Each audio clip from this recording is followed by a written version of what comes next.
The Legend of Wide Eyes.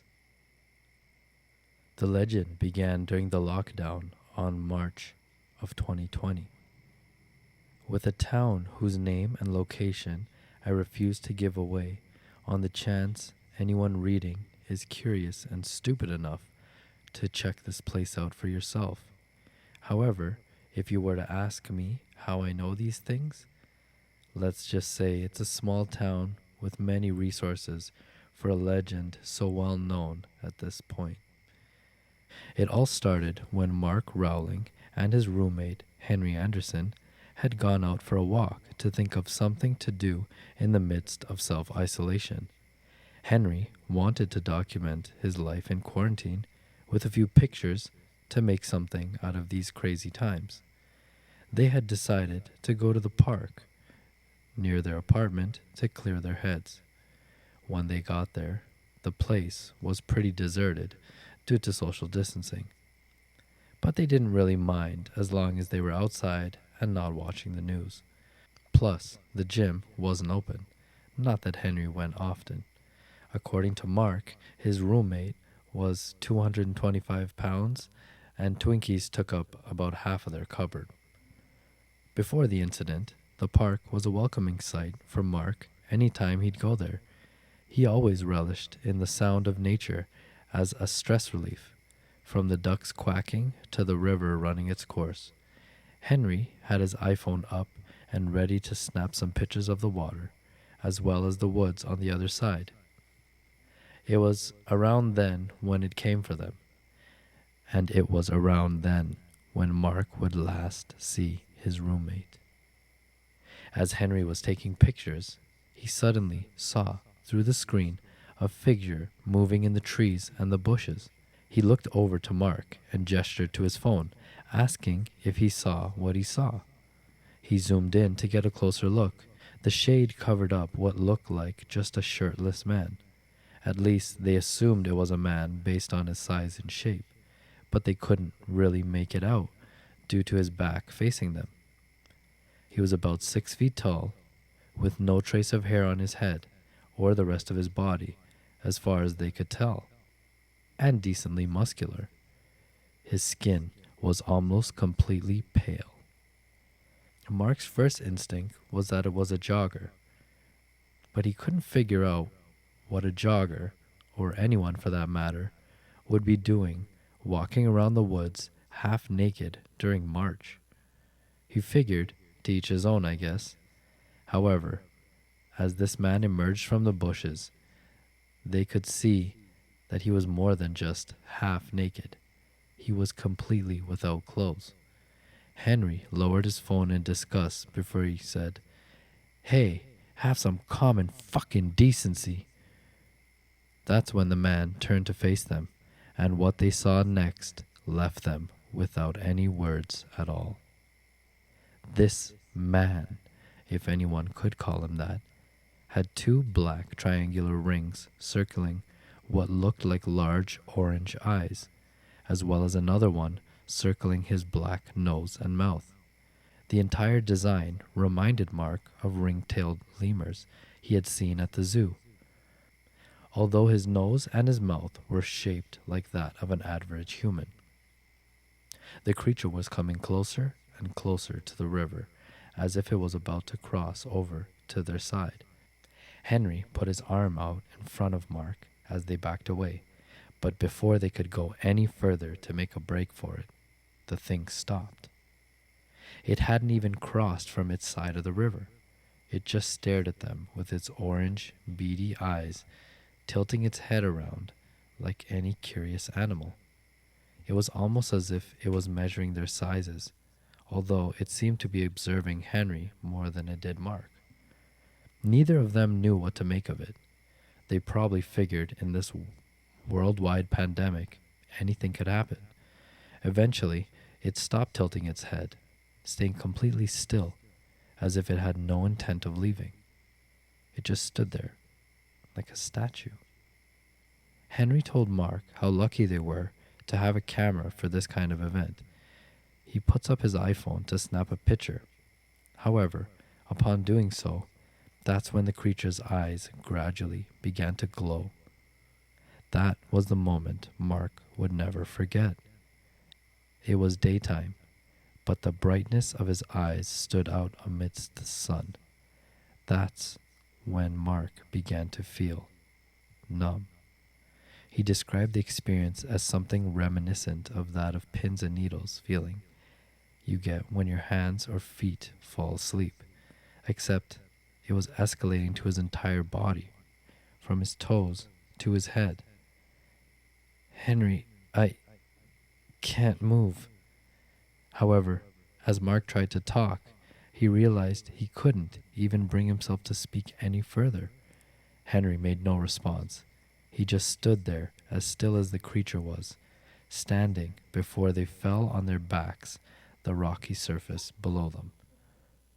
As his eyes faced the sky, Mark tried so desperately to turn over to face Henry, to remind him he wasn't alone, to talk to someone during what looked like it was going to be his last seconds of life. He wanted so badly to panic and scream for help, to lift his head up, to see if the thing was coming for them. If only he could move. He remembered he felt his tears coming down his eyes. Yet he couldn't even bring himself to cry. Suddenly, he could hear the splashing sounds of the river getting louder, which meant this thing was getting even closer. And there was its head blocking the sun from Mark's eyes as it bent down to look into his face. Mark remembered thinking the last thing he was going to see was this abomination bare its teeth within an inch of his face, while there was nothing he could do about it. He was powerless. It stared into Mark's face for an extra few seconds and came at him with its big mouth full of sharp, jagged teeth. Mark closed his eyes in the hopes that this would be quick and painless, but he felt nothing. He opened them slowly and realized the creature had moved its head back a bit from his face. Then it came at him again like before. Mark closed his eyes and nothing happened still. He opened them again and the creature bared its teeth, but not in the way any hungry or savage animal does. As Mark would describe it, it was like he was smiling. It was as if it had enjoyed toying with him and his fear of death with every second it could. That's when Mark knew this was no mere predator. He could see the delight and joy of pain right in the monster's face. The creature continued with its game again and again, and as many times as Mark told himself not to close his eyes, that this thing was just fucking with him. But he couldn't help it. He was so scared shitless, and all this bastard did was keep at it. Until finally, Mark blacked out. As he opened his eyes, Mark saw a bright light shining in his face. He thought maybe he was dead. However, he heard what sounded like a woman's voice, saying that he was coming to. He realized he was strapped down to a bed inside an emergency vehicle. He immediately went into panic and started screaming before they put their hands over his chest to calm him down. "What happened? Where's Henry? What happened to Henry?" Those were the only words he could get out of his mouth. They managed to calm him down before they took him to an emergency room. During his time there, he remembered being grateful to be alive, but still guilty for not being able to do anything for Henry. He still received no further news on him. Was he alive? Missing? Dead? In a coma? No idea. That's when head detective Nicholas Andrews came in to update him. Mark tried to be calm, but the first thing that came to his mouth was, "Where's my fucking roommate?" Andrews didn't respond right away. However, he did make a face that Mark would describe as a suggestion of both sympathy and repulse at mentioning of Henry. Andrews walked closer to Mark's bed, but not before he asked the doctor to leave the room. That's when he shut the door. He tried his best to work his way up to the news, but Andrews just knew there was no way to make what he was about to say sound any less horrible or traumatizing. He told Mark that two joggers had found the body of Henry Anderson. He told Mark that two joggers had found the body of Henry Anderson next to him around 6:30 p.m., or what was left of him at least. They had gone for the walk around 3 p.m., which was the estimated time of Henry's death. Although his demise wasn't truly awful news, it was how he was killed that Andrews seemed too afraid to bring up. The entire lower half of Henry Anderson's body, from his neck and down, had been skinned alive, completely devoid of any flesh or organs, and leaving only a bloodied skeleton covered in tattered clothes. What remained of his head, beside his only skin and hair, left were his tears of blood staining on his pale face. He told Mark they found the same stains on his face before they wiped him off. Andrews gave Mark some time to process what he had just said before he asked him why Henry's phone was found next to his body. Mark said he was taking pictures, so Andrews asked him what the last thing he saw was before he blacked out. Mark told him he would have to look at the pics himself, otherwise he wouldn't believe him. However, Andrews begged to differ. He told him how he, as well as the other cops and the coroner, had suspected a savage animal on the loose. However, no animal attack could explain why the head was never devoured, or the tears of blood on Henry Anderson's face. Their next best estimated guess was some sort of ritual killing, but no human killing could explain the strange footprints found near the body. According to Andrews, they found water prints on the rocky surface from where they found According to Andrews, they found water prints on the rocky surface from where they found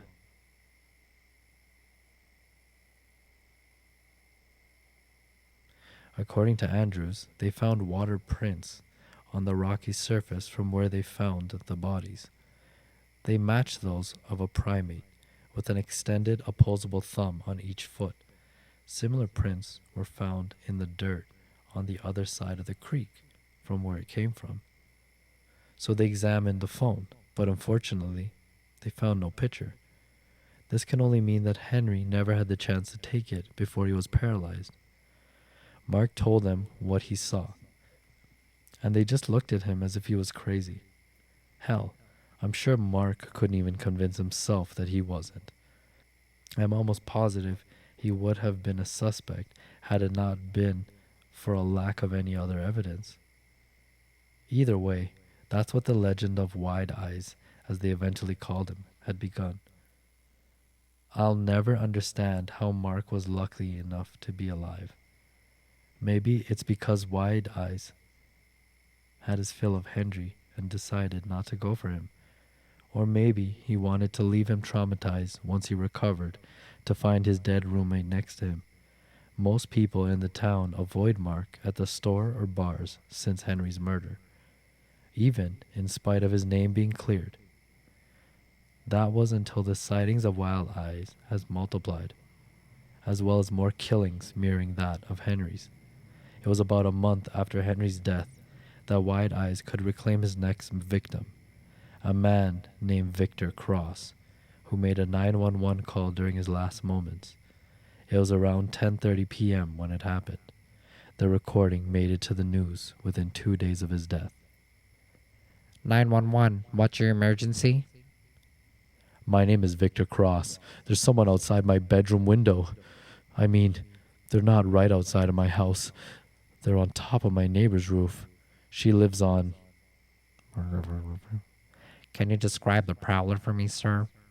Not really. It's too dark. He looks medium build, average height. I'm assuming it's a man. Doesn't even look like he's wearing clothes. Sir? This guy just jumped up and grabbed onto the branch of a tree above my neighbor's roof with his feet. What the fuck? He's like a fucking monkey, for Christ's sake. Sir, is this some kind of a joke, or are you stoned? I'm straight, and this is no joke. Oh my god, Sir, he, he turned his head towards me. I think he sees me. You better get the fuck over here. sir, I've sent someone over.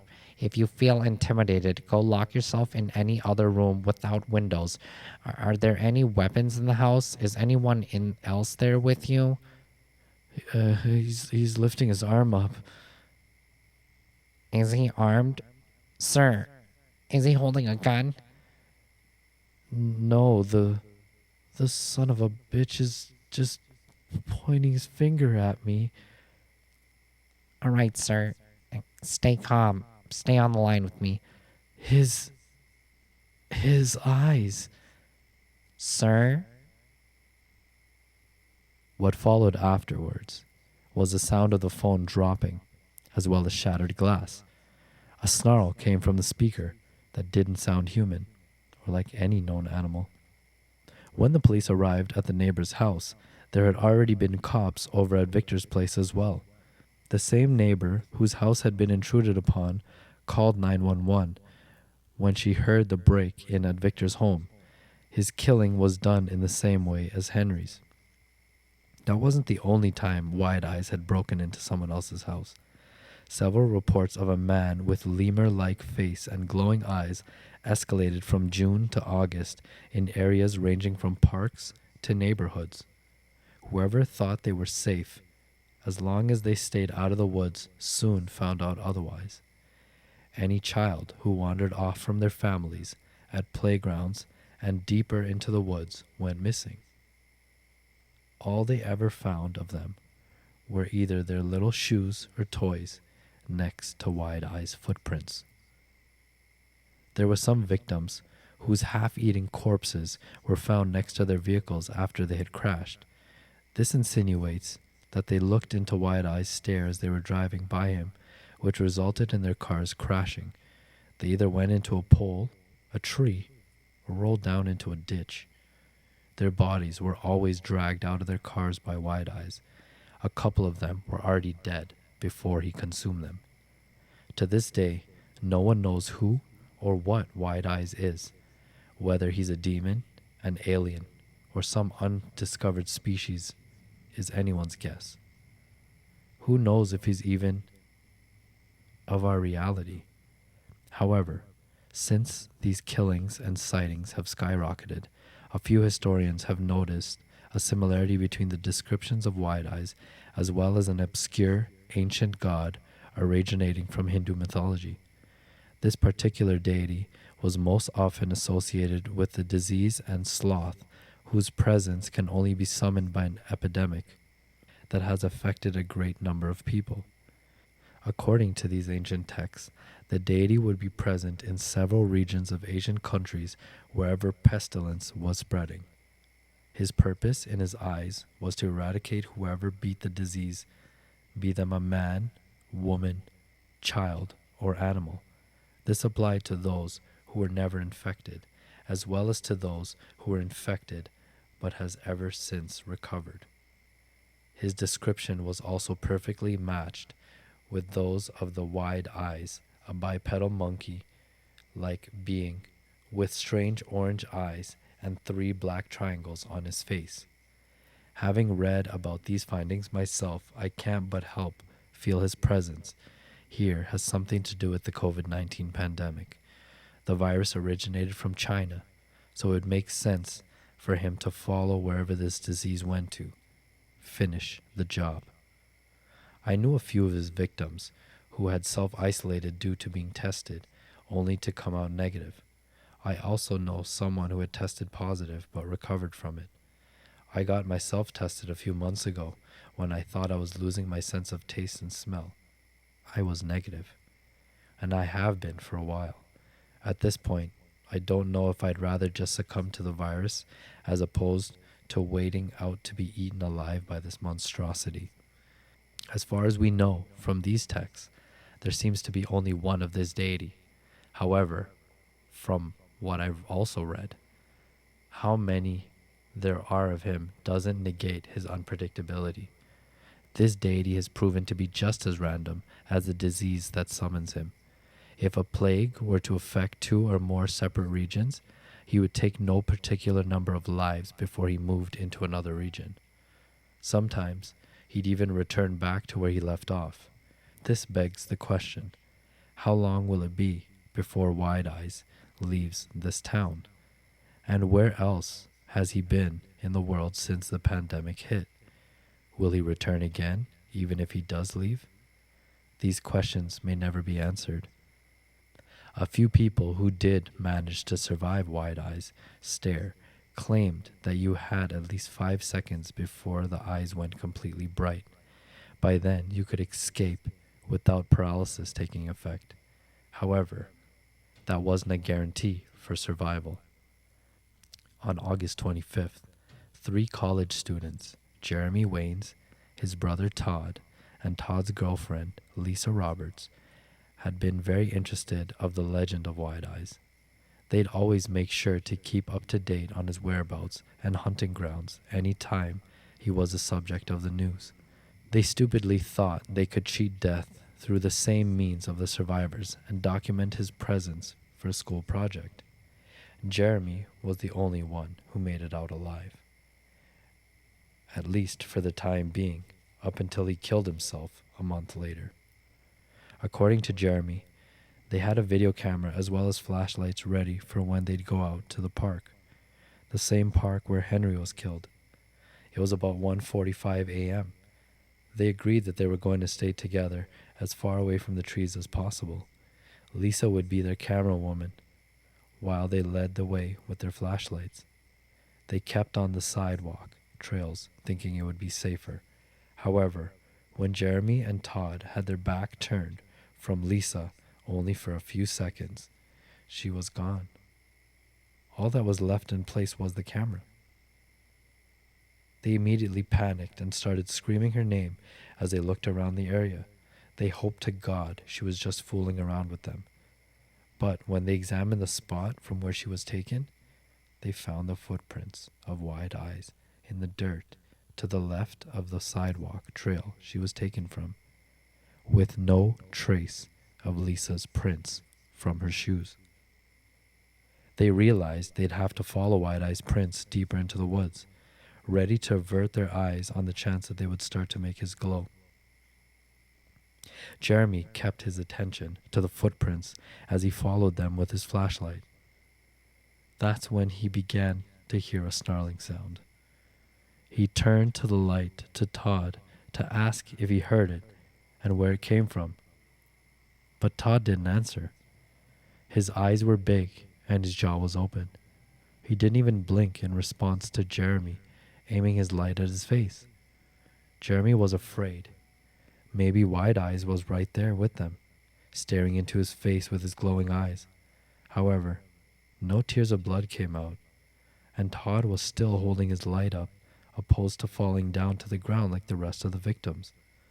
So Jeremy looked to where Todd's flashlight was aiming. Soon, he had the same reaction. They found Lisa, and there was Wide Eyes, digging his teeth into her throat as her body was pinned down. Lisa's head was facing them, but there were no tears of blood to be found on her face. This means she had kept her eyes closed the whole time prior. Todd almost came charging at the creature and cursing at him as he had done so, right before Wide Eyes looked up to him, baring his teeth full of blood, and the two brothers as he growled.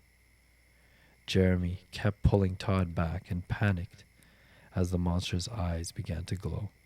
He warned his brother that they only had 5 seconds before the paralysis took effect. That's when Todd stopped fighting him, and they ran from the scene. They made their break out of the woods. Jeremy could hear Wide Eyes swinging from the trees as they ran, gaining on them, and more. gaining up on them more and more.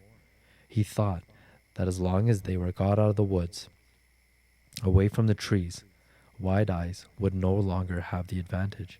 However, as Jeremy was getting closer to his car, he heard he heard Todd scream from behind him. Wide Eyes was pinning him down. Todd kept his eyes closed and yelled at his brother to run, right before Wide Eyes dug his teeth into his throat. This left Jeremy driving over to the police station and passing out before he could even reach the desk. You can make a wild guess of what remained of his brother's body, as well as Lisa's, when they were found. You might be wondering whether or not anyone has tried to take action against Wide Eyes. Well, it wasn't until September 1st that someone finally did, or at least tried to.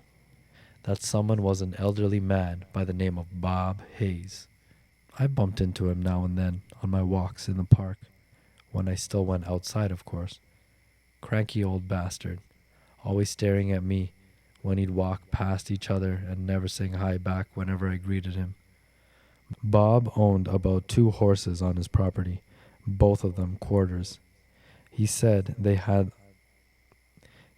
he had heard of the legend of Wild Eyes, but wrote it off as a ploy to scare anyone from wanting to go out and encourage social distancing. He was, after all, one of those people who never wore a mask when it was required of him. And he also believed COVID was just a trick by the government. So what would you expect? Bob heard his Doberman barking downstairs at about 12:30 a.m. The dog often barked to warn him of a coyote or a fox. He figured he could just scare them off with a gunshot. When he got out of his room, rifle handy, he went downstairs to get the dog to go out with him. But what he found was the poor animal cowering in the corner of the kitchen in his own urine. He wouldn't come to him when he called him like he usually did. That's when Bob knew something was wrong. He went to the screen door facing the backyard where the horses were kept. For once, Bob wasn't ready to go out and examine the scene himself, so he cracked the door a bit and turned the flashlight on. He aimed the light towards the iron gate that kept the horses in their spot. Immediately, he could tell there were bloodstains on the rails. Upon leaving his house to examine closer, he found that his horses had met the same fate as every other human victims, with monkey-like footprints next to their half-eaten corpses. Some people I know said Bob assembled a hunting team of 3 of his friends from the Korean War to track down Wide Eyes against his wife's objections, of course. They had followed his footprints into the woods, where he was normally sighted. Since then, they had been missing for about 2 weeks. On September 30th, their bodies were found in the woods next to those same footprints. Each of them had a rifle next to them that was completely devoid of ammo. We could only assume this means they emptied their weapons into Wide Eyes, but to no avail.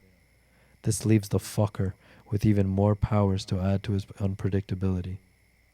A week after the bodies were discovered,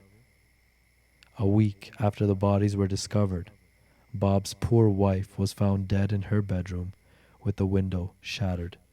Same fate as the rest. I'd be lying if I said the legend of Wide Eyes hasn't done a number on me. To this day, I don't leave my apartment. I don't see sunlight anymore. I purchased some curtains after the sightings continued on the chance he's even out there, waiting for me to look into his stare. My lease won't allow me to put bars up, so to be safe, I never look out my windows or go for a walk anymore. I never socialize, never date, or hang out with family. All I do is spend most of my life wondering if or when he'll come for me. I worked from home before the sightings, so that doesn't feel too much of an adjustment. Those jobs aren't that hard to find with COVID. However, as I try to cope with the stress of paying my rent and my lack of fresh air, more and more I feel like my mind is wasting away. Wide Eyes is all I ever think about. I don't even shave anymore. There are weeks where I don't sleep or even shower.